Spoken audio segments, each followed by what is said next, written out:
გამარჯობა, მე დენგსტა ვარ. ჩვენს არხზე იაპონური მინიმალიზმიც ვნახეთ და იტალიური დახვეწილობაც. დღეს სულ სხვა ლიგაში გადავდივართ. ეს არის Tesla Model 3.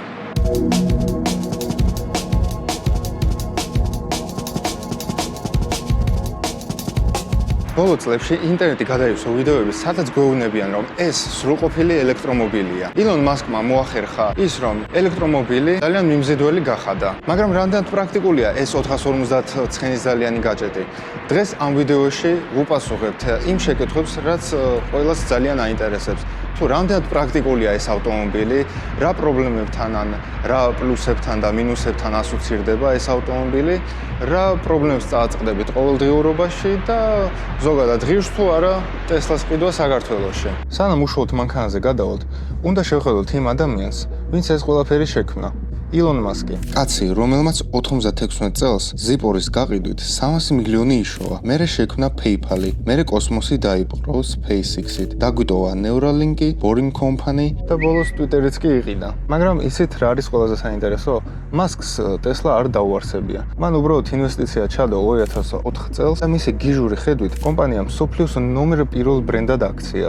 დღეს კი Tesla-ს მთავარი შემოსავალი სწორედ სექსუალური ხაზია. Model S, 3, X და Y. ჩვენ კი დღეს ყველაზე ხელმისაწვდომ Model 3-ზე ვსაუბრობთ. Model 3-ის ისტორიაში სულ 7 ვარიაცია არსებობდა, დაწყებული საბაზისო უკანა წამყვანიდან დამთავრებული გიჟური პერფორმანსით. 2023 წლის ბოლოდან გამოვიდა რესტაილინგი, სახელით Highland-ი, სადაც ბევრი რამ შეცვალეს. გაუმჯობესეს ხმაურის იზოლაცია, დაამატეს სავარძლების ვენტილაცია და უკანა მონიტორი. ჩვენი ცხრილი კი დაგეხმარებთ არჩევანის გაკეთებაში. მაგრამ ძველი მოდელები მაინც ყველაზე აქტუალურია, ერთ-ერთი გენიალური მიზეზის გამო. აი აქ უნდა გასწავლოთ მთავარი ლაიფჰაკი. თუ ყიდულობთ Tesla Model 3-ს Dual Motors Long Range, აუცილებლად უნდა იცოდეთ, რომ Tesla სამყაროში პროგრამული უზრუნველყოფა ყველაფერია. შეგიძლიათ $2000 თქვენი Long Range-ი გახადოთ პერფორმანსი. კი, არ ხომრობ. ასევე საქართველოში არაოფიციალური გზით შეგიძლიათ $600-700 ფარგლებში ჩააწერინოთ პრაშევკა, დაჩიპოთ ეს ავტომობილი და ჩაწეროთ პერფორმანსის პრაშევკა. არა მარტო ამის ჩაწერა შეგიძლიათ და გაუმჯობესება, არამედ ნებისმიერი პროგრამული ფუნქციის გააქტიურებაც, თუმცა ვერ შეძლებთ შემდგომ უკვე განახლებას ავტომობილის, იმიტომ რომ ეს პროგრამული უზრუნველყოფა ტყდება. რეალურად თქვენ ყიდულობთ შედარებით მშვიდ ავტომობილს და ერთი ღილაკის დაჭერით ზდენთ პერფორმანსის სულს და სიმძლავრეს. სწორედ ეს ხდის ამ მოდელს ყველაზე ჭკვიანურ შესაძენად.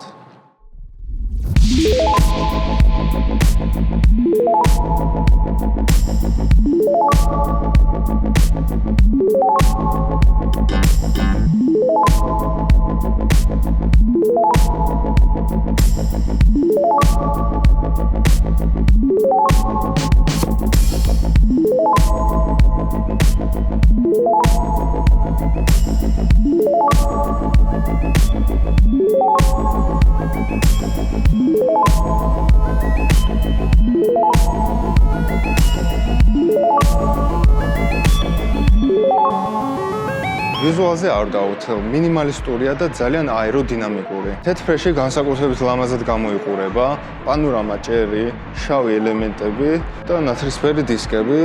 ძალიან ლამაზი არის.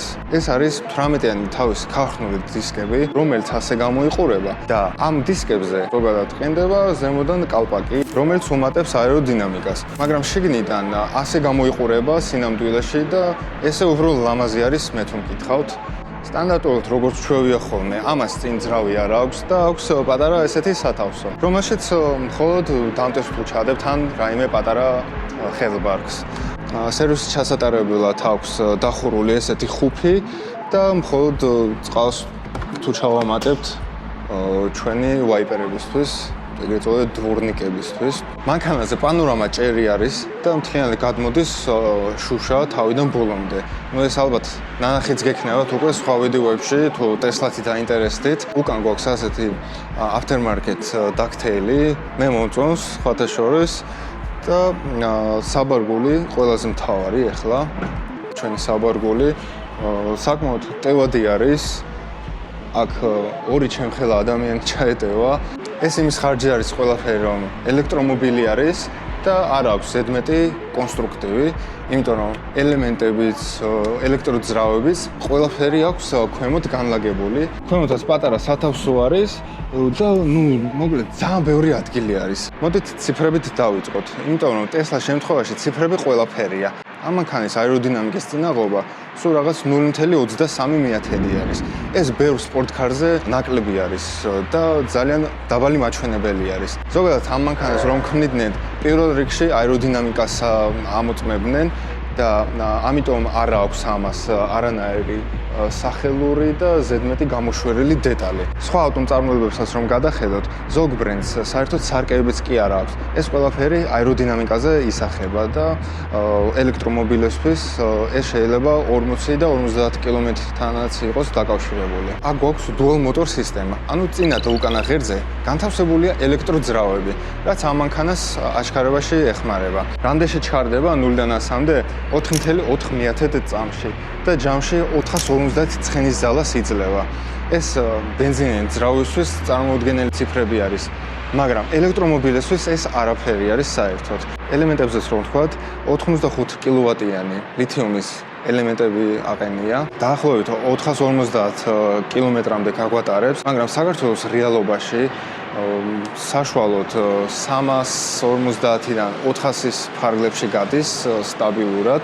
22 წლიდან მოდელებში ყველაზე დიდი პლუსი არის heat pump-ი. ცივ ამინდებში იმდენ ენერგიას აღარ ხარჯავს, როგორც ძველი მოდელები და ნაკლებად აჯენს ელემენტებს. კომენტარებში აუცილებლად დაწერეთ, რომელი გირჩევნიათ, ელექტრომობილის დუმილი თუ შედაწულის ძრავის ხმა.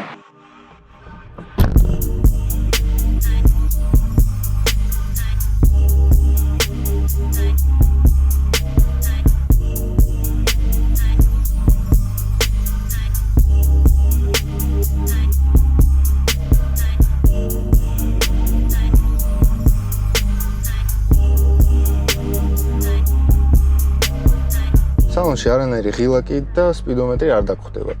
ეს Tesla-ს ფილოსოფიაა. საჭეზე მხოლოდ ეს ორი გადასატრიალებელი არის და საჭეს უკან მოთავსებული აქვს ციმციმის მაჩვენებელი, რომელიც ისახება ეკრანზეც და მიმართულების არჩევა. ყველაზე მეტად რაც მომწონს ამ ინტერიერში არის ის, რომ ადგილი საკმარისზე მეტი არის და ძალიან თავისუფლად უგრძნობ თავს. უკანა რიგზე ყველაზე მეტად რაც მომეწონა არის იატაკი. მთლიანად ბრტყელი არის და თავისუფლად მოძრაობ. ზემოთ მთლიანად მანქანაზე პანორამა შუშა არის.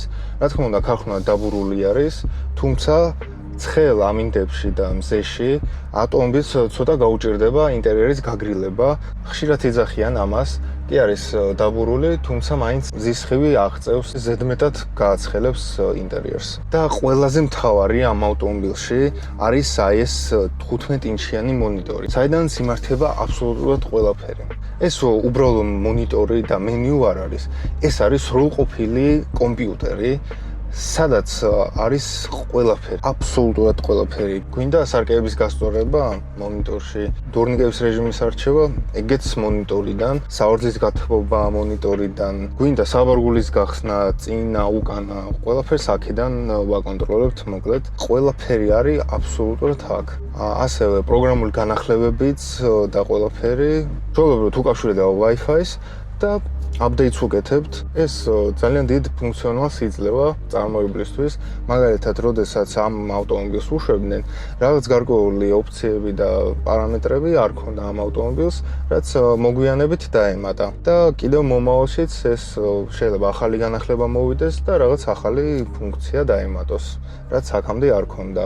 აქ აპლიკაციებიც არის და გვინდა Netflix-ი, გვინდა YouTube-ი, შეგვიძლია ამ ყველაფერს უყუროთ ამ მონიტორის მეშვეობით. ამ ავტომობილს აქვს საჭის გათბობა, საორძის გათბობა, defrost-ი აქვს. Tesla-ში ყველაზე მეტად რაც მომწონს არის software-ი, ანუ ეს პროგრამა ყველაზე დახვეწილი არის მარკეტზე, იმიტომ რომ საკმაოდ დიდი გამოცდილება აქვს Tesla-ს ამაში და ძალიან დახვეწილი აქვს ინტერფეისი. მართალია პირველად ვზივარ Tesla-ში და საერთოდ არ გამიჭირდა აქ რაიმეს გარკვევა. მიუხედავად იმისა, რომ Tesla ასეთი დახვეწილია და ასეთი ტექნოლოგიური ავტომობილია, Tesla-ს ეს სისტემა და ეს მონიტორი არ გვაძლევს იმის საშუალებას, რომ სრულყოფილად გამოიყენოთ ამის ნავიგაცია ჩაშენებული. აი მაგალითისთვის შეგვიძლია მიუთითოთ სითიმოლი.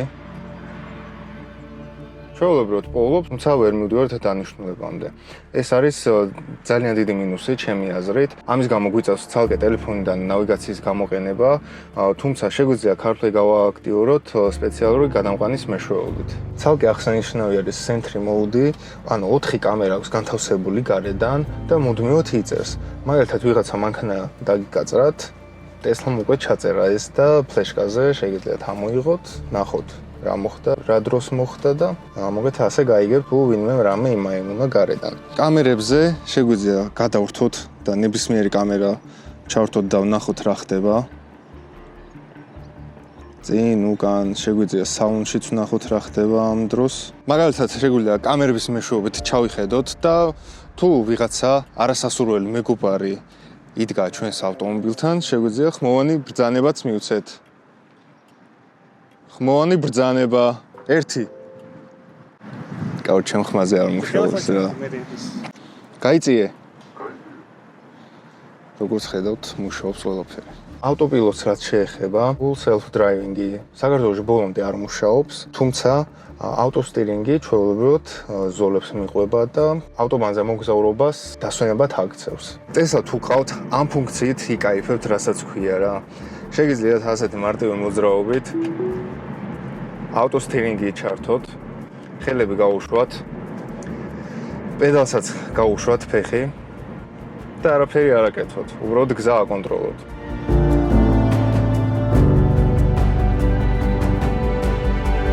თუმცა, რამდენიმე წუთის ან წამის შემდეგ Tesla ჩხუბს იწყებს და გვეუბნება, რომ საჭეს ხელები მოვკიდოთ.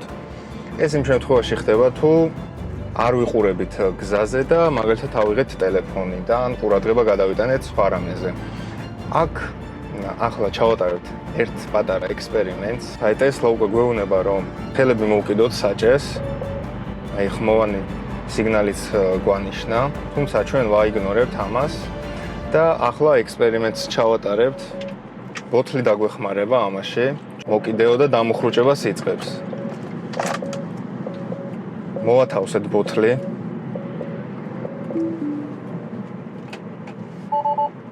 გონი გაგვით შეცდა ხეთ. აჰა.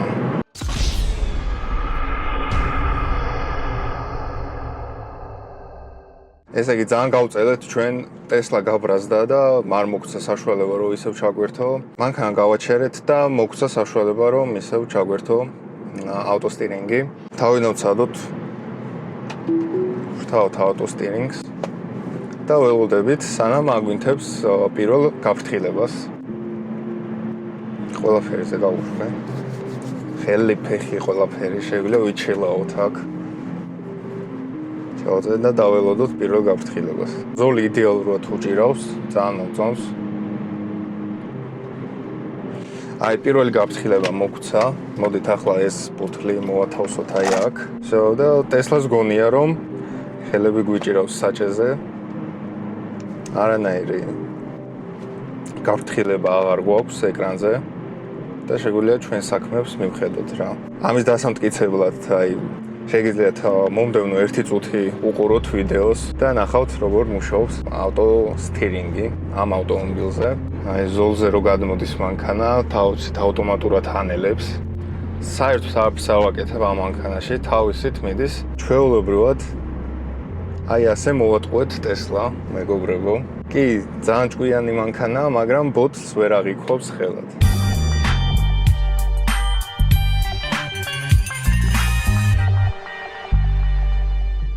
როგორც ხედავთ, ჩვენს არხზე ხარისხს და ტესტ-დრაივს საკმაოდ დიდ დროს ვუთმობთ და იმისთვის, რომ კიდევ უფრო მეტი კონტენტი და პროექტი შემოგთავაზოთ, ჩვენი არხი ღიაა პარტნიორობისთვის. თუ გაქვთ ბიზნესი, რომელიც ერგება ჩვენს აუდიტორიას და გსურთ თქვენი ბრენდი გამოჩნდეს ჩვენს კონტენტში, აუცილებლად დაგვიკავშირდით მითითებულ მეილზე ან ნებისმიერი სოციალური ქსელის მეშვეობით. ეს საშუალებას მოგცემს უფრო სტაბილურად დავდოთ ვიდეოები და შემოგთავაზოთ ახალი ვიდეოები.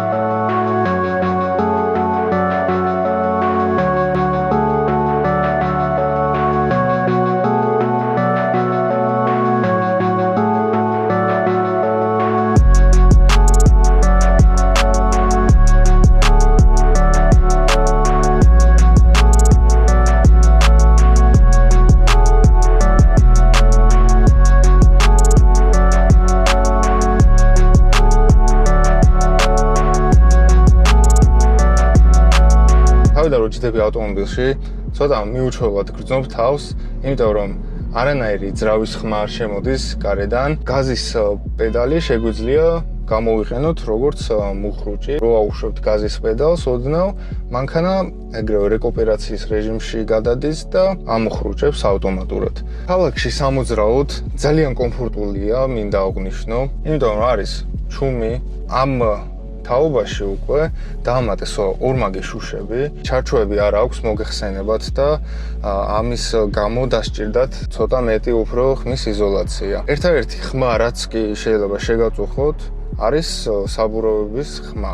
ეგრევე ელექტრომობილის ხიბლი რაც არის აჩქარება.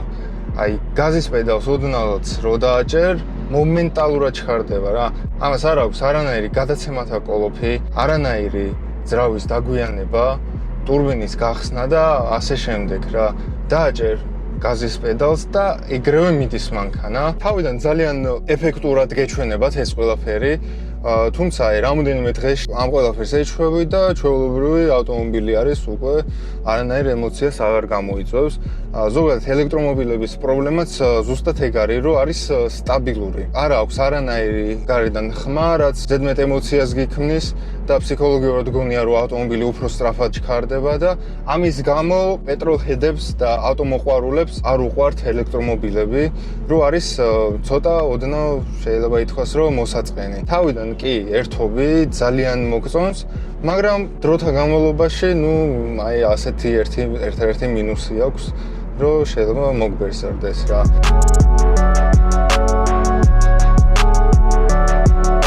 შეგვიძლია ავირჩიოთ მართვის სტილი, აშკარება შეგვიძლია ავირჩიოთ უფრო ნაზი, chill და სტანდარტ მოუდები. შეგვიძლია მძიმე საჭე ავირჩიოთ, შეგვიძლია სტანდარტული და მსუბუქი საჭე. შეგვიძლია დავამძიმოთ საჭე და მაგისტრალზე მაგალითად ვმართოთ ეს ავტომობილი, სადაც გვჭირდება უფრო მეტი ყურადღება და მეტი ავტომობილის ასე ვთქვათ, სიხისტერო ვმართოთ.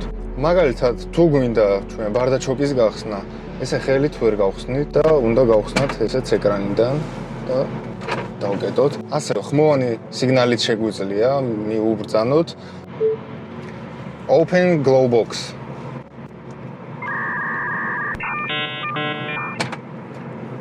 გაიხსნა, მაგრამ ყველაზე მარტივი არის, რომ ეკრანიდან ეგ ყველაფერი ვმართოთ. ყველაზე საინტერესო ამ სისტემაში არის ის, რომ ზუსტად ისე ხედავს ავტომობილებს, როგორც რეალობაში არის. მაგალითად, წინ მანქანა თუ ამოხროჭებს, აქაც ვნახავთ, რომ მანქანა ამოხროჭებს. ციმციმა აქვს ჩართული, ციმციმასაც გვიჩვენებს. 360 კამერები ზოლიდან ზოლში გადასვლისას ძალიან გვეხმარება ეს ყველაფერი. აი ხა მაგალითად აი ზოლში გადავდივარ, ზოლის მაჩვენებელიც ჩანს, აქეთ გვიჩვენებს რომ მანქანა მოდის. ძალიან კომფორტული არის, იმიტომ რომ პირველი რასაც უყურებ, არის ეკრანს უყურებ, შემდეგ უკვე ავტომატურად თავსაც ატრიალებ კლასიკურად და სარკესიც აუცილებელია რომ ჩაიხედოთ. სიმძიმის ცენტრი კი იმდენად დაბლა აქვს, რომ მოსახვევში ძალიან მაგრად შედის, აი ჩემი ნაქები ჯულია წინა ტესტ-დრაივიდან და ვინც აყურეთ, აუცილებლად უყურეთ მაგ ტესტ-დრაივსაც. Tesla უფრო მაგრად შედის, ეხა ელექტრომობილი არის და ამას საუბარი რაც უნდა რა. ნახოთ Tesla-ს აჩქარება. ეხა 50-ით მივდივართ და მთლიანი გაზი.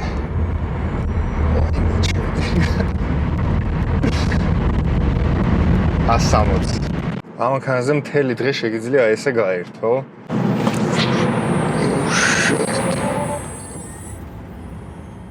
თუ მომზადებული არ ხარ, შეიძლება კისერიც კი მოგატეხო. ძმაო რა, აპასნი მანქანა. ახლა კი გადავიდეთ იმაზე, რასაც ილონ მასკი არ გეტყვით. მანქანა მეგობარმა გვათხოვა და ასევე მისი გამოცდილებაც გაგვიზიარა. პირველი რაც აღნიშნა მე პატრონემ არის მოხევის რადიუსი. მოხევის რადიუსი იმხელა აქვს, გეგონება დიდი SUV ჯიპი იყოს. ასევე ავარიული ღილაკი მოთავსებული აქვს ზედა პანელზე, რაც სიმართლე გითხრათ დიდად კომფორტული არ აღმოჩნდა. წარმოიდგინე გზას უთმობ და გიწევს მაღლა ხელის აწევა და ზემოთ დაჭერა. Tesla არ იქნებოდა Tesla, მაშინ ფარული ფუნქციებიც რო არ არსებობდეს. მაგალითად Joe Mode ჩართავ ამ modes და მაგალითად ოჯახთან ერთად გზავრობთ, ბავშვებს ძინავთ, ჩართავ Joe Modes და მანქანა ზედმეტხმებს აუშვებს. ყველა შეტყობინება რაც კი შემოვა, იქნება ხმადაბალზე და არ შეაწუხებს თქვენს მგზავრებს და თქვენს ბავშვს, რომელსაც უკან ძინავს. Camping mode-ის კი აქვს და camping mode-ის დროს მთელი ღამის განმავლობაში ჩართული იქნება კონდიციონერი და ელექტროენერგიასაც ნაკლებად დახარჯავს. ხო, ასევე შინაური ცხოველი თუ ყავთ და დატოვეთ ავტომობილში, შეუძლია ვენტილაციის ფუნქცია ჩართოს და აღარ იქნება საჭირო ფანჯების დატოვება, როცა მიდიხართ სადმე თქვენს საქმეებზე. თუმცა მაინც არ დატოვოთ ძაღლების სალონში, მაინც ცოდოები არიან. სანამ დამუხტვაზე გადავალთ, მინდა შეგახსენოთ ჩვენი არხის ტრადიცია.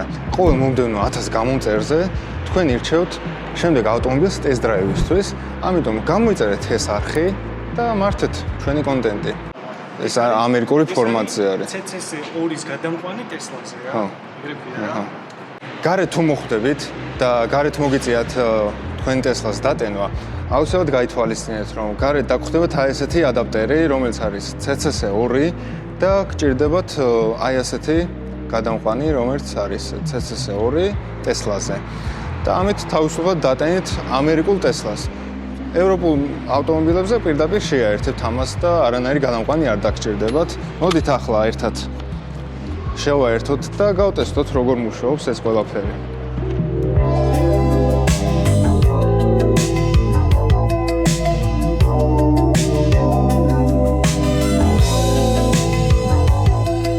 ამ ეტაპზე ესე იგი ეს დამტენი აღმოჩნდა 60 კილოვატიანი, ანუ საათში 350 კილომეტრს გვიმატებს ეს დამტენი და საკმაოდ რაფადად სტენის.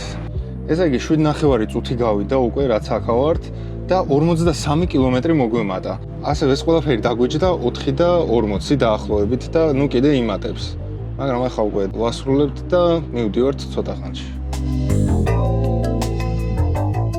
რაც შეეხება დამტენებს, საქართველოში ძალიან ვითარდება DC fast charger-ები. ნებისმიერ უკვე პარკინგზე და მოლში გვხვდებათ აი ესეთი მსგავსი ტიპის დამტენები, სადაც შეერთებთ მანქანას, წახვალთ, იშოპინგებთ, დალევთ ყავას და 20-30 წუთის მანძილზე თქვენი მანქანა უკვე საკმარისად დაიტენა. ასევე თუ შორგზაზე გიწევთ სიარული, დღეს ელექტრომობილი დიდ პრობლემას აღარ წარმოადგენს. ბათუმამდეც თავისუფლად ჩახვალთ. გზაში კი თუ დაგიჯდათ ავტომობილი, გორში ან სამტრედიის გზატკეცილზე, ბენზინგასამართ სადგურებზეც დგას ეს ჩარჯერები და თავისუფლად დატენით ავტომობილს და ჩააღწევთ იქ, სადაც მიდიოდით. მაგრამ გაითვალისწინეთ, თუ თქვენს პარკინგზე ან სახლში არ გაქვთ ელექტროდამტენი, ელექტრომობილი ხდება ტვირთი და ზედმეტი პრობლემა, რაც ისედაც არ გვაკლია დღევანდელ ცხოვრებაში. ამიტომ, თუ ელექტრომობილის ყოლას და Tesla-ს ყოლას აპირებთ, აუცილებლად გაითვალისწინეთ, რომ უნდა გქონდეთ თქვენი პირადი დამტენი, სადაც შეაერთებთ და დილით გამოსვლისას სავსე ძაბვით წახვალთ თქვენ საქმეებზე. ესე იგი, ჩვენ ახლა პარკინგზე ვიმყოფებით და მოდით გავტესტოთ ავტოპარკირების ასისტენტიც. მოვედით ესე იგი პარკირებაზე, ხედავს პარკირების ზოლებს და მაგალითად აი ამ პარკინგში გვინდა ჩადგომა. დავაწყებინოთ, უშვებთ ყველაფერს და ვანდობთ ამ პროცესს Tesla-ს. ხედავს რა. ხედები აწეული მაქვს, ფეხებიც. ამ ყველაფერს თვითონ აკეთებს ჩუმად და ქირურგიული სიზუსტით.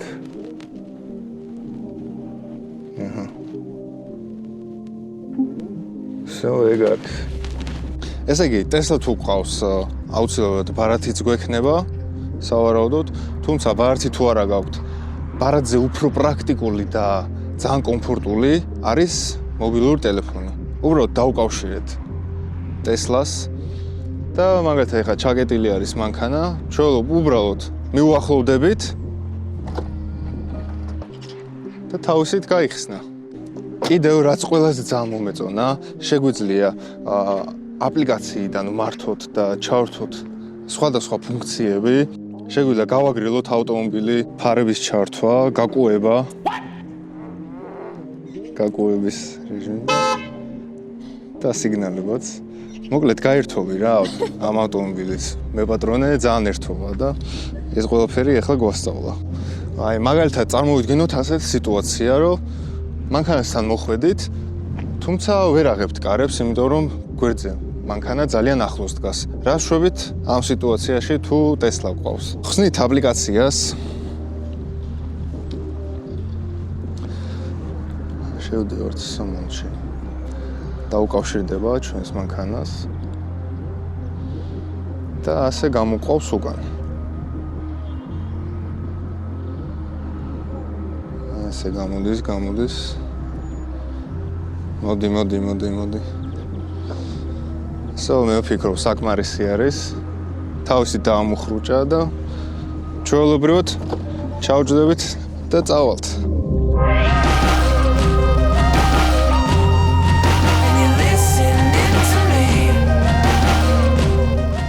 Tesla Model 3 არის იდეალური ბალანსი სიმძლავრესა და ტექნოლოგიას შორის. ის არ არის უბრალოდ ავტომობილი, ის არის ბილეთი მომავალში.